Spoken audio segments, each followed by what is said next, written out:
राजस्थान के चित्तौड़गढ़ किले में गूंजी यह गाथा आज भी हमें प्रेरणा देती है और रोमांचित करती है।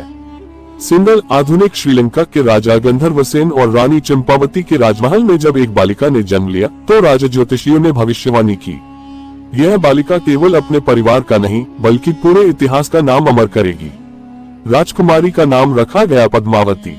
वह बचपन से ही अद्वितीय सुंदरता और गुणों से संपन्न थी। उनकी शिक्षा में शास्त्र, राजनीति, युद्धकला और संगीत का समावेश था। जैसे जैसे वह बड़ी हुई, उनकी सुंदरता की ख्याति चारों ओर फैलने लगी। राजा महाराजाओं के दरबारों में उनके चर्चे होने लगे।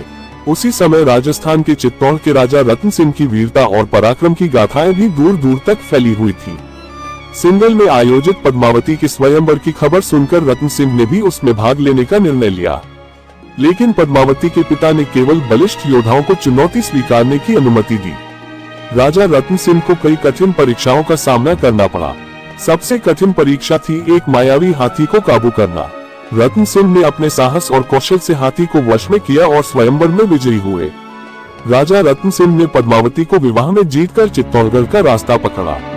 चित्तौड़ के लोग अपनी नई रानी की सुंदरता और बुद्धिमानी से प्रभावित हो गए। दिल्ली के सुल्तान अलाउद्दीन खिलजी एक महत्वाकांक्षी और क्रूर शासक था। उसके लिए सत्ता और ऐश्वर्य ही जीवन का उद्देश्य थे।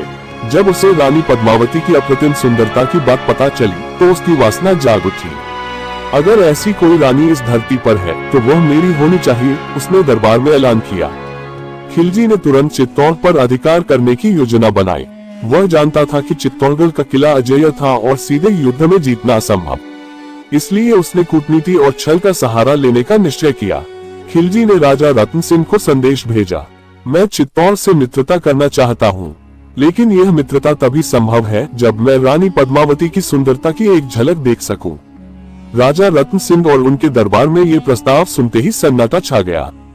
राजा जानते थे कि खिलजी के इरादे नेक नहीं हैं, लेकिन रानी पद्मावती ने कहा, अगर इससे चित्तौड़ का विनाश टल सकता है तो मैं उसकी मांग मानने को तैयार हूँ, पर यह सब हमारी शर्तों पर होगा।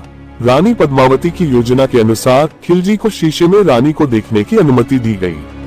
किले के बाहर एक विशेष स्थान पर एक विशाल दर्पण लगाया गया।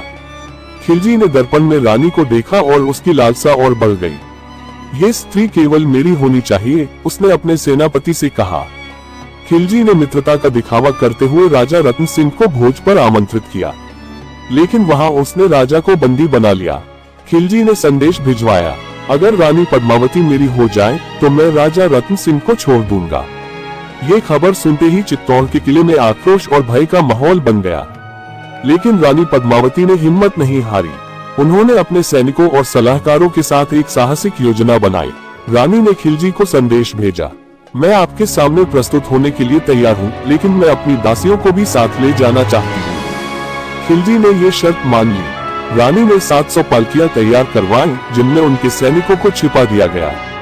पालकियां खिलजी के शिविर में पहुंची। जैसे ही पालकियां खोलने का आदेश दिया गया, अंदर से राजपूत योद्धा निकल पड़े और अचानक हमला कर दिया। इस योजना से राजा रतन सिंह को मुक्त करा लिया गया। हालांकि राजा रतन सिंह को बचा लिया गया, लेकिन खिलजी ने चित्तौड़ पर पूरी ताकत से हमला कर दिया। राजपूतों ने बहादुरी से युद्ध किया, लेकिन शत्रु सेना की विशालता के सामने टिक नहीं सके। ये देखते हुए रानी पद्मावती ने चित्तौड़ की सभी महिलाओं को इकट्ठा किया और कहा, हम अपनी जान दे सकते हैं, लेकिन दुश्मन के हाथों अपमानित नहीं होंगे। उन्होंने जौहर अग्नि कुंड में आत्मदाह का फैसला लिया। एक विशाल अग्निकुंड तैयार किया गया। रानी और सैकड़ों महिलाओं ने अग्नि में कूदकर अपने सम्मान की रक्षा की। जब खिलजी किले में प्रवेश कर सका तो उसे केवल राख के ढेर और वीर राजपूत सैनिकों की लाशें मिली। उसकी महत्वाकांक्षा अधूरी रह गई। रानी पद्मावती ने न केवल चित्तौड़ बल्कि पूरे देश के स्वाभिमान की रक्षा की।